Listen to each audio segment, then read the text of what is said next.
What's up, everybody? Today we're taking a look at a Masterverse, Masters of the Universe Revelation Faker. This is the first version of Faker that we did get in the Masterverse line. I've kept mine in the box for quite a while. It's time to bust them open. They got the new Faker just released, the Walmart exclusive. He's looking really good. He's kind of that vintage style body. So I thought we better get him, this old Faker, pulled out of the box so we can take a better look at him and then bring him in for a comparison with the newest version of Faker. And then we also have a Faker that came in between this one and the newest one, and we'll bring that one in for a comparison with this guy, and then we'll also bring it in for a comparison with the new Faker when we do the unboxing of that. So as you can see, it looks like he's metal underneath. His skin has been ripped or kind of melted off. Really cool looking. We've got that original orange Faker armor that he had in the vintage line. It does come with, it looks like, 2 additional heads, one completely metal head, and then one very reminiscent of the first version of He-Man that we got in this Masterverse line. However, I believe his hair is a little bit different. And then we do have some orange on the power sword over here, and it looks like a couple extra hands in the box.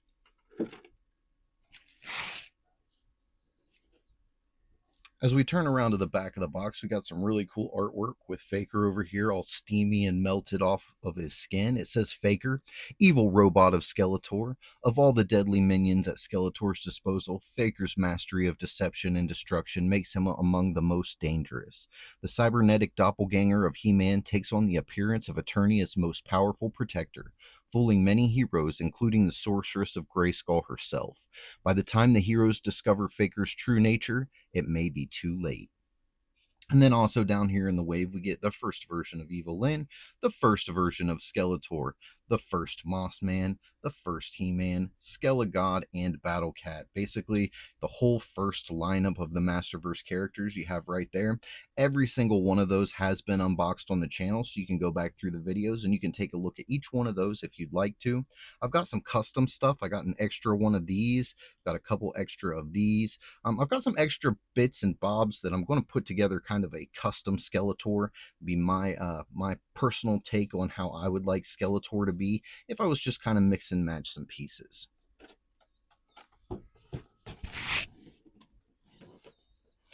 Take one last look at this guy in the box before we get him all pulled out. I really do like that big old original window box style. This box is huge, though. It does take up an awful lot of space just because it is the big old deluxe. However, I'm not sure this one necessarily needed to be a deluxe, but it did come with the extra heads, so I'm not going to complain too much. But let's go ahead and get this thing tore open.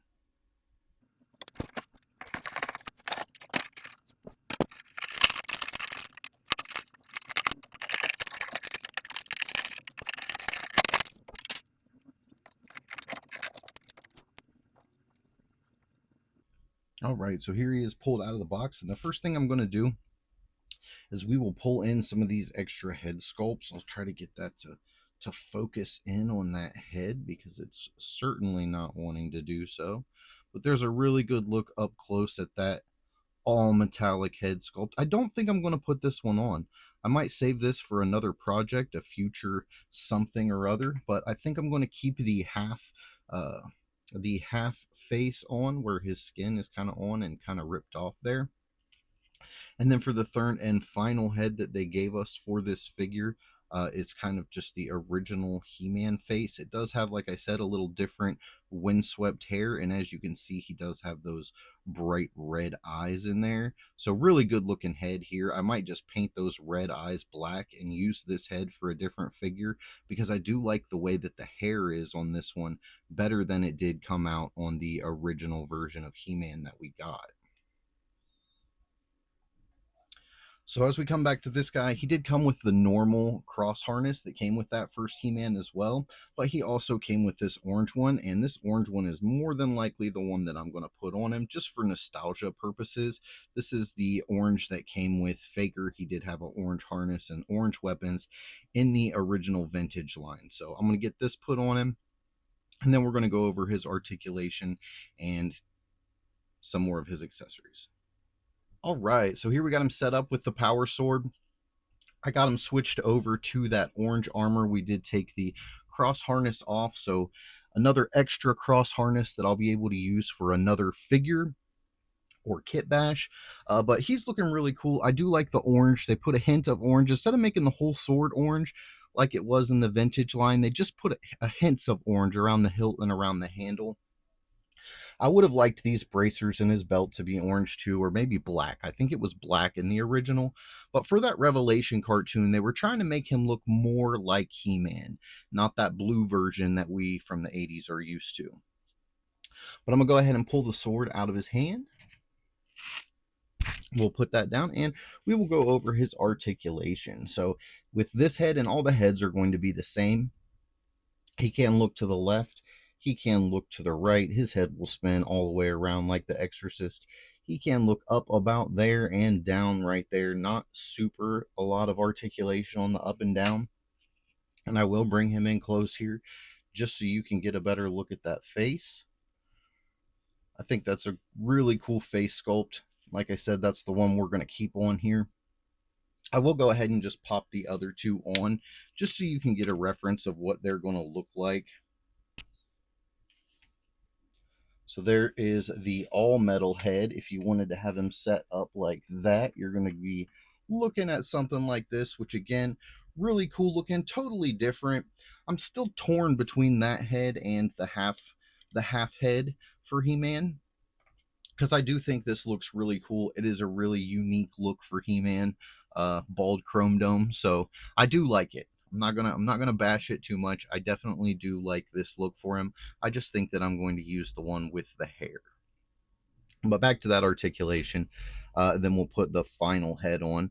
The arm will go all the way around, and as you can see, we do have tears all throughout the arm, showing metal bits through and through, which I really like. Then here we have a double jointed elbow, so it can go all the way up, and that is pinless double jointed elbow, by the way. Same thing on this side, we've got a pinless double jointed elbow. He does have a diaphragm cut right here, which is actually lines up really nice with these straps on the cross harness and makes it kind of hard to see that diaphragm cut on this guy. So back and forth, side to side, front and back, he party boys all over the place. This guy is a dance machine, I would assume.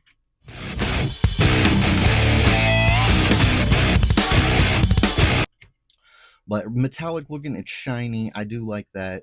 It looks like the belt have a little bit of shine to it. It's not just flat yellow. And then we've got the brown fur trousers.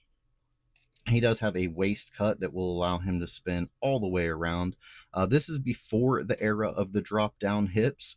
So he does splits about out to there and stiff. Now look, his leg's not wanting to come down. I'm going to pull him off camera, get this readjusted.